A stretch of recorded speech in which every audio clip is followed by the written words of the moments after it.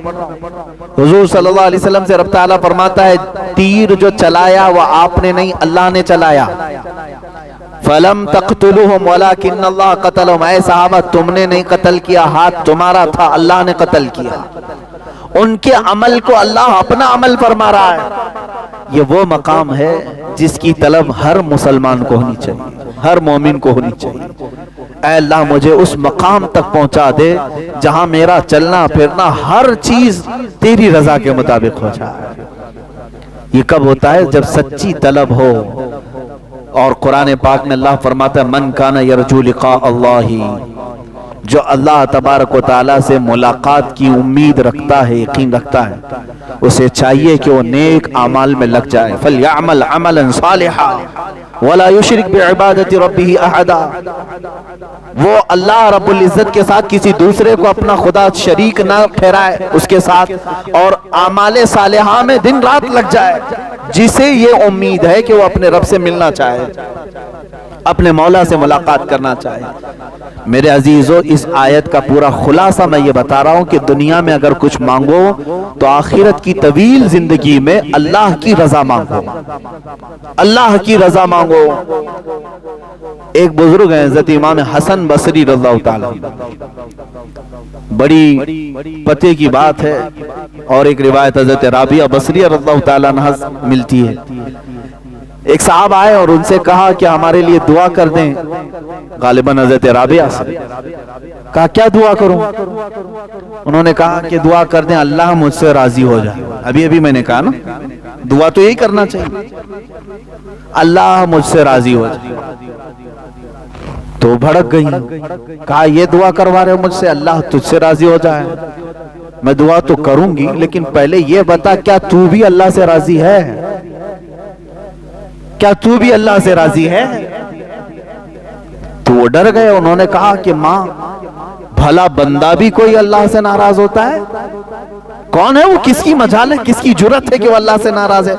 انہوں نے کہا لاکھوں بندے ہیں۔ کہا کیسے؟ کہا یہ ناراضگی کی علامت نہیں ہے کہ جب وہ موسم گرمی کا دیتا ہے تو کہتے ہائے کیسی گرمی ہے، برداشت سے باہر ہو گئی، جبکہ وہ مولا کہہ رہا ہے میں کسی کو اس کی طاقت سے زیادہ کوئی چیز ڈالتا نہیں۔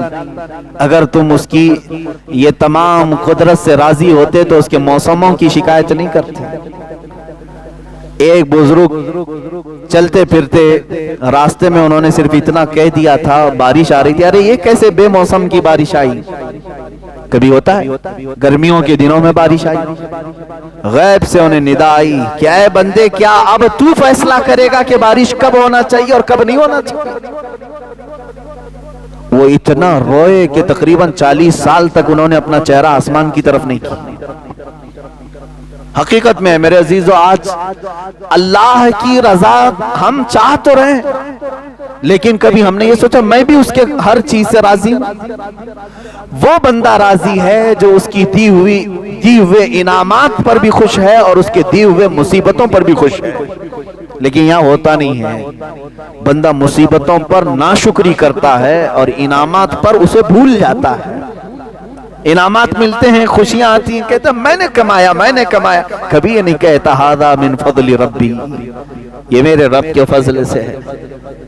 عزیزان گرامی، اللہ کی رضا مانگو لیکن خود کو پہلے اللہ سے راضی کرو، یعنی اپنے آپ کے دل کو بھی راضی کرو کہ جو کچھ بھی دنیا میں ہوگا وہ میرے مولا کی مرضی سے ہوگا۔ خاص طور پر عورتوں میں یہ ناراضگی اللہ تبارک و تعالیٰ کے متعلق بہت ملتی ہے۔ تم ناراض ہوگے اللہ تعالیٰ سے تو اس کا کچھ نہیں بگاڑ سکو گے، تمہاری دنیا بھی تباہ ہے اور آخرت بھی تباہ ہے۔ تم بندے ہو، اللہ سے ناراض ہونا یہی نہیں کہ اس کو صرف گالیاں دینا، بلکہ بہت ساری چیزوں کو برداشت نہ کرنا یہ بھی اللہ سے ناراضگی کی علامت ہے جو تمہارے ساتھ۔ کسی کا انتقال ہوا تو کیا اللہ تعالیٰ نے تمہارے ساتھ ظلم کیا؟ تمہارے گھر میں کسی کی موت ہو گئی تو کیا اللہ کا ظلم ہے یہ؟ معاذ اللہ رب العالمین۔ لیکن کچھ لوگوں کی زبانوں سے یہ جملے نکل جاتے ہیں، کم سے کم اس گھر پر تو رحم کرنا چاہیے تھا، اس گھر پر تو رحم کرنا چاہیے۔ ایک بات یاد رکھیں، وہ قادر مطلق ہے، اس کے ہر فیصلے میں کوئی نہ کوئی حکمت ضرور ہے۔ وہ کس کی موت کب لکھا ہے جبھی ہوتی ہے۔ یہاں تک کہ فرشتوں میں سے بھی، مقرب فرشتوں کو بھی یہ اختیار نہیں ہے کہ اس کے دیے ہوئے وقت سے ایک آن پہلے یا بعد کو ٹال سکیں یا پہل کر سکیں۔ وہ اللہ رب العزت کی حکمتوں میں سے۔ بندے مومن کو یہ چاہیے کہ ہر کام پر اس سے راضی رہے، اس کے بعد اس کی رضا کا سوال کرے۔ بات صحیح ہے؟ پہلے خود راضی ہو اللہ کے ہر حکمت سے، اور اس کے بعد سوال کرے اے اللہ تو بھی مجھ سے راضی ہو جا، تب بات دونوں برابر کہلائے گی۔ تم تو ناراض ہو اس سے، تم اس کے بہت سارے کاموں سے اپنی رضا ظاہر نہیں کرتے ہو، اور پھر اس سے دعا یہ کرتے ہو کہ اللہ تو مجھ سے راضی ہو جا۔ رب تبارک و تعالیٰ اگر یہ فرما دے کہ اے بندے کیا تو بھی راضی ہے اپنی زندگی میں؟ ہاں تو کہہ دو گے زبان سے، لیکن عمل تمہاری شکایت کر رہا ہوگا۔ بیماریوں میں میں سب کو بتا دیتا ہوں، اچھائیوں میں کسی کو نہیں بولتا۔ دکان 100 دن چلایا، 99 دن فائدہ رہا، ایک دن نقصان ہوا، وہ نقصان کے دن کئی لوگوں کو شکایت تو کر دے گا، فائدہ جتنے دن ہوا تو وہ سب کو نہیں بتائے گا۔ ارے نہ بتاؤ، نظر لگ جائے گی۔ انعامات کو تو تم نے بتایا نہیں، خسارے کو سب کے سامنے ذکر کیا۔ صحت کا تو کبھی اعلان نہیں کیا کہ میں بہت ہٹا کٹا ہوں، صحت مند ہوں، اللہ کا فضل ہے، لیکن بیماری کو سب کے سامنے ذکر کیا۔ اللہ کی رضا یہ ہے جو قرآن پاک کی آیت یہ بتاتی ہے، انا للہ و انا الیہ راجعون، بے شک ہم اللہ کے لیے ہیں دنیا میں اور اللہ ہی کی طرف لوٹنے والے۔ بیماری اس کی مرضی سے، صحت مندی اس کی مرضی سے، دولت اس کی مرضی سے، غربت اس کی مرضی سے، کرسی اس کی مرضی سے ملے۔ یہ تمام چیزوں پر ہماری رضا پہلے ہو، اور اس کے بعد ہم یہ سوال کریں اے اللہ تو بھی ہم سے راضی ہو جا۔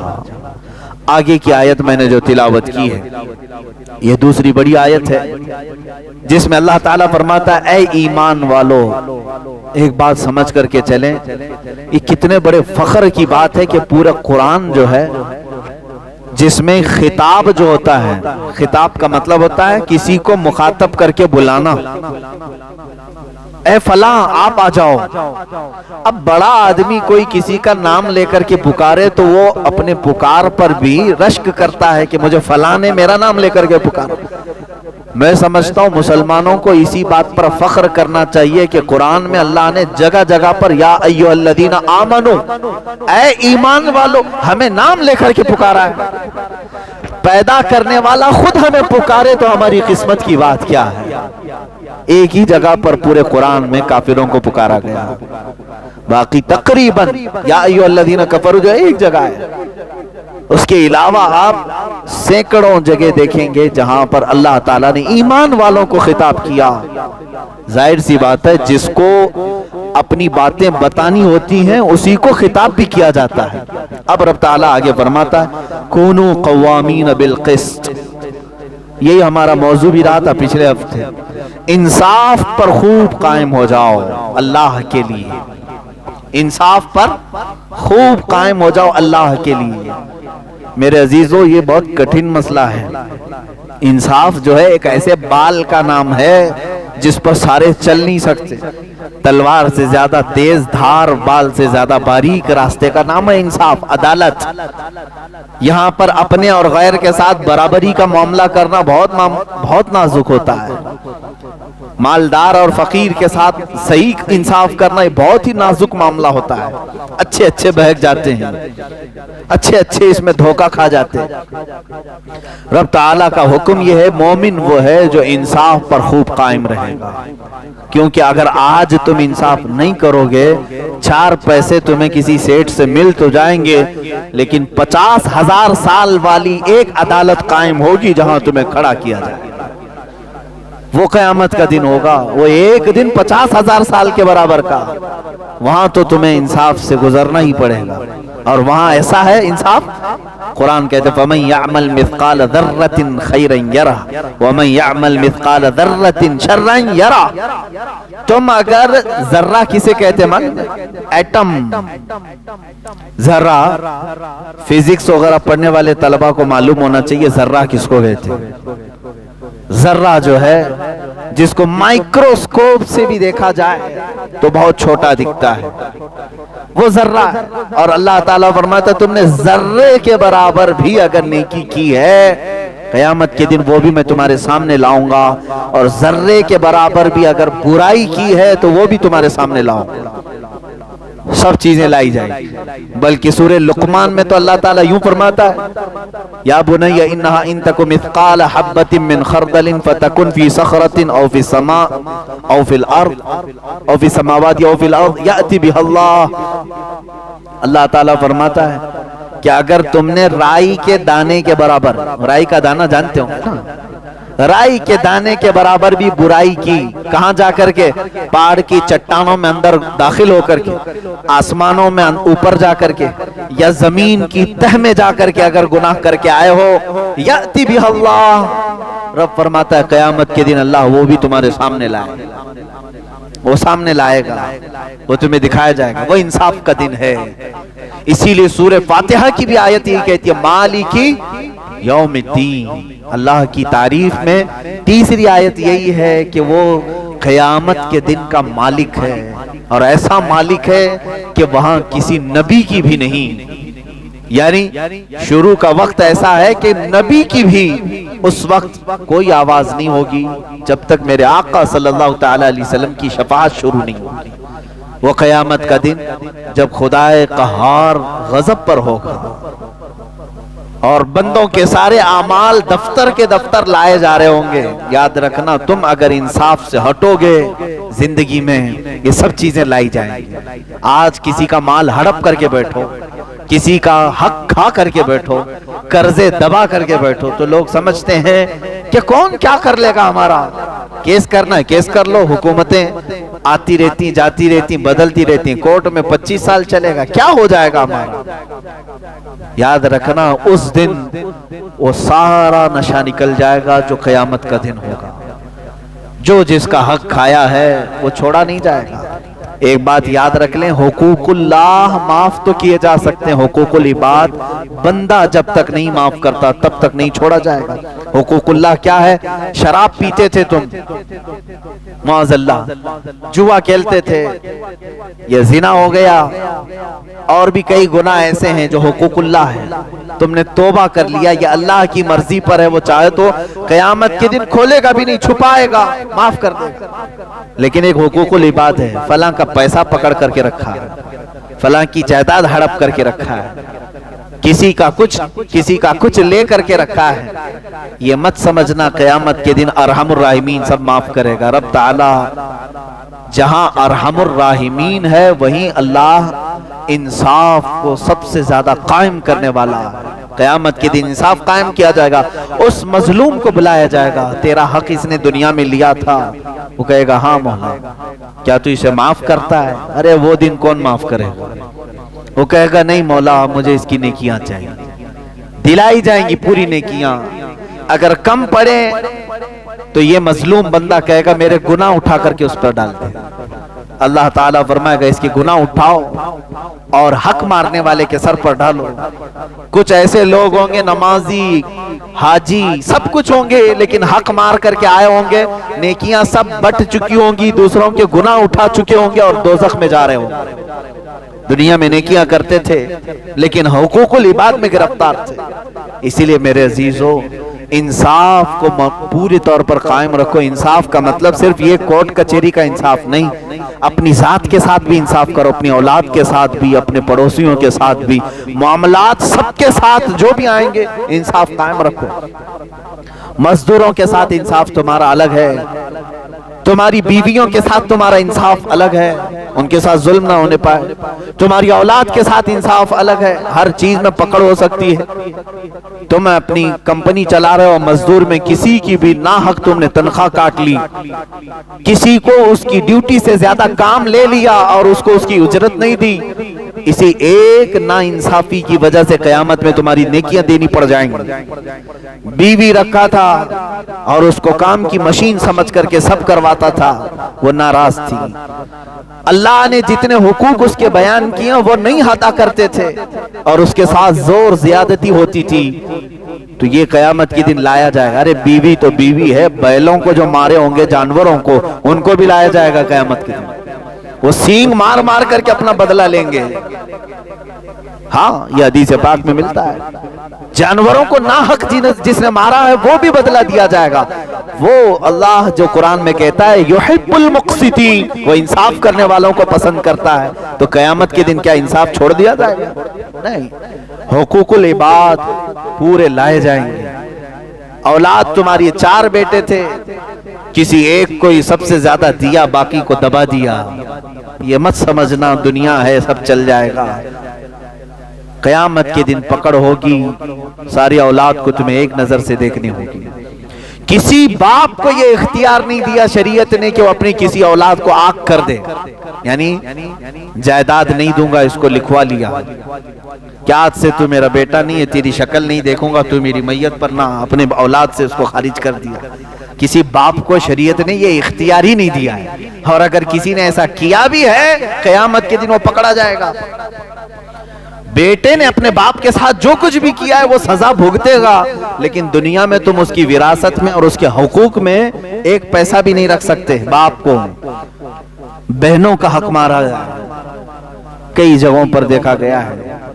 ان کی شادی بیاہ کے بعد بھائی کہتے ہیں ارے اس کی شادی میں بہت سارا خرچہ تو ہو گیا، اب ابا کی جائیداد میں ان کو نہیں دیں گے، حق مار کر کے بیٹھے ہوئے، نمازوں پہ نمازیں ہیں، اور اپنی سگی بہنوں کا حق مار کر کے حج پر جا رہے ہیں۔ یہ کیسا حج ہے؟ چوہے کھا کر کے بلی حج کو چلی، جو محاورہ ہے۔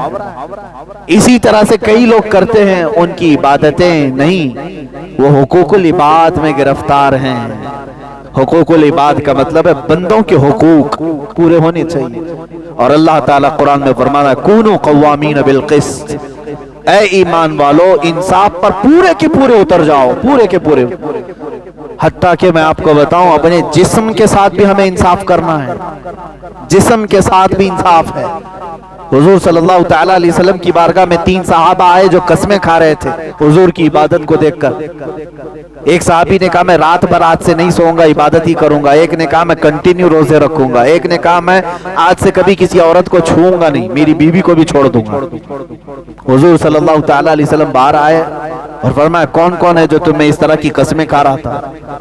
انہوں نے کہا یا رسول اللہ صلی اللہ علیہ وسلم آپ کی عبادتوں کو دیکھ کر کے ہم نے اس طرح کہا، جب آپ معصوم ہو کر رات بھر عبادت کرتے ہیں تو ہم تو اور زیادہ عبادت کرنا چاہیے۔ حضور اکرم صلی اللہ تعالی علیہ وسلم نے فرمایا ان علیک جسمک لجسمک حق، اللہ کے حبیب صلی اللہ علیہ وسلم فرماتے ہیں بے شک تم پر تمہارے جسم کا بھی حق ہے، تمہارے اوپر تمہارے جسم کا بھی حق ہے۔ اللہ کی عبادت کرو تھوڑی رات اور اپنے جسم کو آرام بھی دو، اور اگر تم نے اس کو جلا کر اس کو تکلیف میں ڈال کر کے رکھا تو پھر یہ جسم بھی قیامت کے دن تمہارے خلاف مقدمہ کرے۔ ہاں ہمیں انصاف اسلام نے یہ سکھایا، اپنے جسم کے ساتھ یہاں تک بھی انصاف ہے۔ جو چیزیں تمہارے جسم کی ضروریات تھیں اس کو روک نہیں سکتے، تو یہیں سے سمجھ میں آتا ہے جنہوں نے اپنے ہاتھوں ہلاکت کیا، اپنی گٹکا کھا کھا کھا کر کے پورا منہ سڑ گیا، یاد رکھنا تم نے کس کے ساتھ ظلم کیا؟ تم یہ سوچتے ہو کہ میری زندگی ہے، میرا جسم ہے، میں کچھ بھی کر لوں، قیامت کے دن تمہاری یہ جبڑے تمہارے خلاف بولیں گے کہ مولا اس نے تیری نافرمانی میں مجھے جلا کر خاک کر دیا۔ کسی بھی چیز کی لمٹ ہے، میں تو گٹکے کی بات کر رہا ہوں، کھانا ہی صحیح، چلو گٹکا چھوڑو، حلال کھانا ہی، چاول ہی اتنا کھایا کہ پیٹ پھٹ گیا، یہ بھی جائز نہیں ہے، یہ بھی جائز نہیں ہے کہ تم نے اپنے جسم پر ظلم کیا۔ اس کی حیثیت سے زیادہ اس پر بوجھ ڈالا. آپ دیکھ رہے حضور اکرم صلی اللہ تعالیٰ علیہ وسلم کے پاس ایک صحابی آئے اور کیا شکایت لے کر کے آئے؟ میرا اونٹ بدک گیا ہے. اونٹ جب سرکش ہوتا ہے نا جلدی قابو میں نہیں آتا, پکڑ میں نہیں آتا. وہ آئے حضور اکرم صلی اللہ علیہ وسلم کی بارگاہ میں. حضور نے کہا چلو میں دیکھتا ہوں. جب حضور اکرم صلی اللہ تعالیٰ علیہ وسلم گئے تو واقعی وہ اونٹ کسی کے ہاتھ میں نہیں آ رہا تھا. صحابہ ڈر گئے. جب اونٹ سرکش ہوتا ہے تو انسان کی کھوپڑی کھینچ لیتا ہے, بہت سخت ہو جاتا. اللہ کے حبیب صلی اللہ تعالیٰ علیہ وسلم نے کہا سب ہٹ جاؤ, میں جا کر دیکھتا ہوں. حضور آگے چلنے لگے. صحابہ ڈر گئے کہ اونٹ سرکش ہے, کہیں نقصان نہ پہنچا دے. میرے آقا صلی اللہ علیہ وسلم چلتے چلتے وہ سرکش اونٹ کے سامنے تک آ گئے. صحابہ پیچھے سے ڈر رہے تھے. اللہ کے نبی صلی اللہ علیہ وسلم نے فرمایا کوئی جانور مجھے ایذا نہیں دیتا. اللہ کے نبیوں کو جانور ایذا نہیں دیتے. اب قریب آئے تو وہ اونٹ جو کسی کے ہاتھ میں نہیں آ رہا تھا, میرے آقا صلی اللہ علیہ وسلم کے قدموں کے پاس اپنا سر جھکا دیا اور اپنا منہ چپڑ چپڑ چپڑ ہلاتے ہوئے حضور کے کانوں میں کچھ کہہ رہا ہے. میرے آقا صلی اللہ تعالیٰ علیہ وسلم نے سنا. اس کے بعد بلایا اونٹ کے مالک کو, صحابی تھے, کہا کہ اونٹ تیری شکایت کر رہا ہے, تو اس پر بوجھ زیادہ ڈالتا ہے, اس کو کھانا کم دیتا ہے, تیری ناانصافی کی شکایت کر رہا ہے. تو آج سے یہ عہد کر میرے پاس کہ اس سے اتنا ہی کام لے گا جتنا اس کو کھلاتا ہے, یا اگر کام زیادہ لیا تو کھانا بھی زیادہ دے دے. حضور اکرم صلی اللہ تعالیٰ علیہ وسلم کا حکم ہوا تو انہوں نے اختیار کیا, قبول کیا, کہا کہ ہاں مجھ سے یہ خطا ہو گئی, میں اسے کم دیتا تھا اور کام زیادہ لیتا تھا, آج میں توبہ کرتا ہوں میرے آقا, میں انصاف پورا کروں گا. اتنا کہا اس صحابی نے, وہ اونٹ خود چل کر کے اس صحابی کے پاس گیا. اسلام تو انصاف جانوروں کے ساتھ بھی سکھایا ہے. میرے عزیزو, مومن وہ ہے جو انصاف کے ترازو پر پورا اترے. آپ کو یہ چاہیے کہ انصاف خالی کورٹ کچہری کی بات نہیں کر رہا ہوں, یہ تو بکی ہوئی چیزیں ہیں, یہاں کچھ بھی ہو سکتا ہے. تم خود اپنے جسم کے ساتھ, اپنی روح کے ساتھ انصاف کرنا سیکھو کہ میں عدل کروں اپنے جسم کے ساتھ, میری عبادتوں کے ساتھ, میرے رب کے ساتھ. اب ایک اور سب سے بڑی ناانصافی میں آپ کو بتاؤں, دنیا کی ایک مثال میں آپ کو بتاؤں. آپ صبح مجھے کھانا دیے, دوپہر میں کھانا دیے, رات میں کھانا دیے, پیسے بھی دیے, گھر بھی دیا, سب چیزیں دی. دوسرے دن آپ نے کہا کہ آئیے تھوڑا سا کام ہے, میں کہا نہیں آتا تمہارے پاس. آپ کیا کہیں گے؟ یہ بہت بڑا احسان فراموش آدمی ہے, اس کو اتنا کھلایا بھی, گھر بھی دیا, پیسے بھی دیا, آج ایک بار بلایا آیا نہیں, اس کو کیا کہیں گے؟ احسان فراموش. اللہ ہمیں احسان فراموش نہ بنائے. لیکن میرے عزیزو, اپنے اندر اتر کر کے سوچو, جو مولا تمہیں ماں کے پیٹ سے اب تک تمہاری تربیت اور پرورش فرما رہا ہے, تمہارے دنیا میں آنے سے پہلے ہی اس نے ماں کے سینے میں تمہارے لیے دودھ رکھ دیا تھا, تمہارا رزق پہلے اس نے بنایا تمہارے آنے سے پہلے. ہم تو اپنے گھر آنے والے مہمان کے گھر میں آنے کے بعد کھانا پکاتے ہیں. ہمارے پیدا ہونے سے 3 ماہ پہلے ہی جب ماں کا حمل 7ویں مہینے میں آتا ہے, دودھ بننا شروع ہو جاتا ہے. دنیا میں بچے کے آنے سے 3 مہینے پہلے دودھ کا پروسیس شروع ہو گیا. کیوں؟ نیا مہمان دنیا میں آ رہا ہے, اس کے کھانے کا پہلے سے انتظام, جو ہمارے رزق کا 3 ماہ پہلے ہی انتظام کرتا ہے. اور پھر جوانی آ گئی, آج تک رب تبارک و تعالیٰ نے مفت میں اپنی کائنات کی سانسیں ہمیں عطا کی. اگر خرید کر کے تمہیں سانس لینا ہوتا, پر ڈے 1 سلنڈر جاتا, تمہارا کتنا خرچہ ہوتا پتا ہے؟